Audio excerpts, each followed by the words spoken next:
Olá, tudo bem? Vamos iniciar mais um momento de estudos? Na nossa aula de língua portuguesa de hoje, nós iremos trabalhar as vozes verbais. As vozes verbais dizem respeito ao comportamento do sujeito relacionado ao verbo, a fim de identificar se este sujeito pratica ou recebe a ação. Nós temos 3 tipos de vozes verbais: voz ativa, voz passiva e a voz reflexiva. Vamos iniciar com a voz ativa. A voz ativa é quando o sujeito pratica a ação verbal.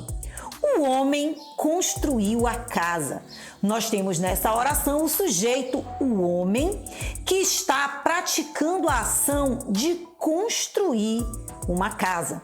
Neste caso, o sujeito, o homem, é um sujeito agente, porque ele está praticando a ação de construir. Temos ainda a voz passiva. A voz passiva, ela tem 2 classificações. Nós temos a voz passiva analítica e a voz passiva sintética. Na voz passiva analítica, nós temos um sujeito que vai receber a ação e temos o agente da passiva. Veja um exemplo. A casa foi construída pelo homem. No caso, a casa, que é o sujeito, sofreu a ação, expressa pela locução verbal, foi construída, então a casa, que é o sujeito, sofreu a ação de ser construída pelo agente da passiva, que é pelo homem, tá? Então, na voz passiva analítica, vejamos que nós temos um sujeito paciente, a casa, temos o agente da passiva pelo homem e o sujeito e esse agente da passiva, eles serão relacionados por uma locução verbal que foi construída. A voz passiva sintética, o verbo ele vai ser acompanhado de um pronome apassivador. Um exemplo: comprou-se o carro. Nós temos aí o verbo comprar, acompanhado da partícula passivadora se. Para comprovarmos que se trata de fato de uma voz passiva sintética, é só você transformar esta mesma oração em uma voz passiva analítica. O carro foi comprado.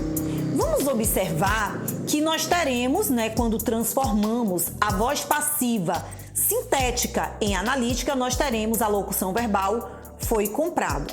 Então, por que fazer essa transformação? Para termos a certeza de que se trata de uma voz passiva sintética e não de um se que indica índice de indeterminação do sujeito.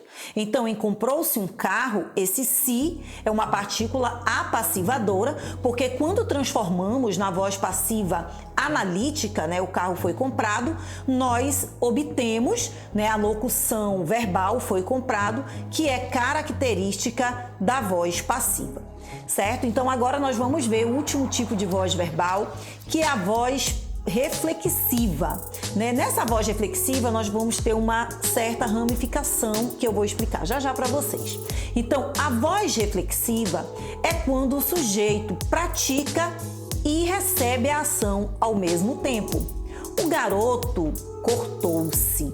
Então, vejam que nesta oração, o sujeito, o garoto, ele vai praticar a ação de cortar e ele vai sofrer a ação de ser cortado.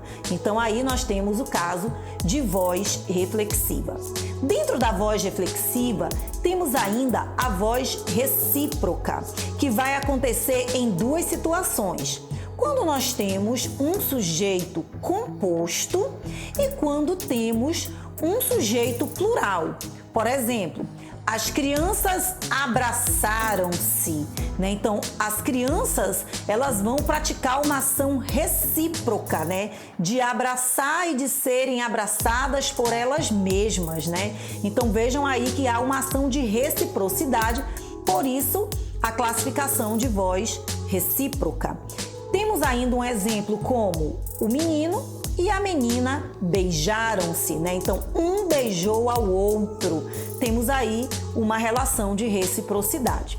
Gente, então, só relembrando, as vozes verbais, que é determinada a partir da ação verbal relacionada ao sujeito, né? Identificando se este pratica ou recebe a ação, nós vamos ter 3 tipos de vozes verbais.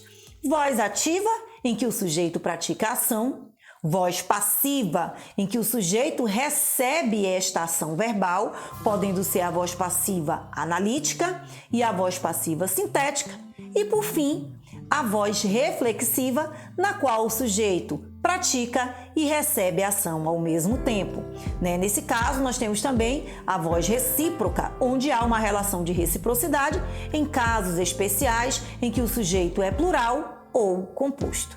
Gente, essa foi a nossa aula de hoje. Desejo que tenham compreendido, as explicações referentes às vozes verbais, mas vocês terão a oportunidade de praticar isso de uma forma mais específica na atividade que vai ser proposta. Certo, gente? Então, a vocês, um bom estudo, fiquem com Deus e até a nossa próxima aula.